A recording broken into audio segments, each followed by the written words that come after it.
No, it's coming back up. B3 and rook A3. Oh, that looks passive. Okay. Okay, I thought he won a rook, but no, the bishop protects. He's going to repeat once, but that allows blacks. No, he's not going to repeat. Okay. He's playing aimlessly here, and Hikaru has made some improvements to his position. And Jan has to stop the pawn laterally now, which is not desirable. No, that's not where you want that, especially because rook A3 offers a rook trade, which you cannot afford to do. But that check on H8 for sure. And get the rook back to B7. Keep the status quo. Hikaru is under a minute.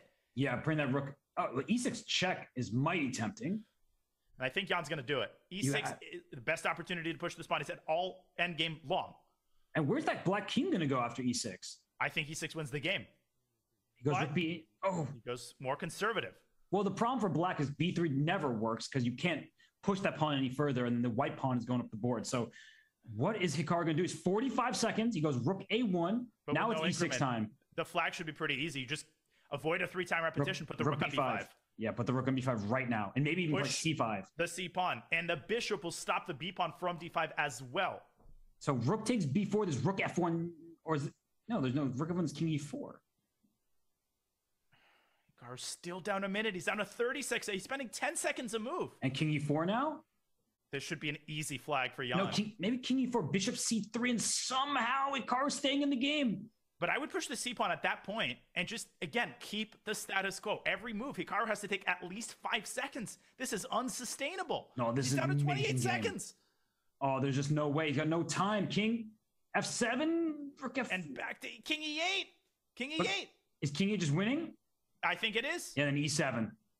He's still up a minute, and Hikaru desperately pushes. He wants to checkmate him with bishop C5. He wants bishop C5. Holy. But you can just take, and then after bishop C5, play E7 yourself. It's elementary, my dear Watson, and this is exactly what's going to happen. No check on B7, and back to F3 he goes. I was wondering what he was doing. It seemed a little bit weird, but he blocks the rook. His path to F8 is unavailable. It's over. Rook B7 is possible at some point. There it is. And rook F7 also is... Oh, rook D7 is not mate, but I thought it was. Rook D7 and E7 and king D8. As long as he avoids getting checkmated, he's going to win. Hikaru down to 5 seconds with no increment. And he resigns. What an amazing game from Jan Nepomniachtchi. Like, that was some stellar technique.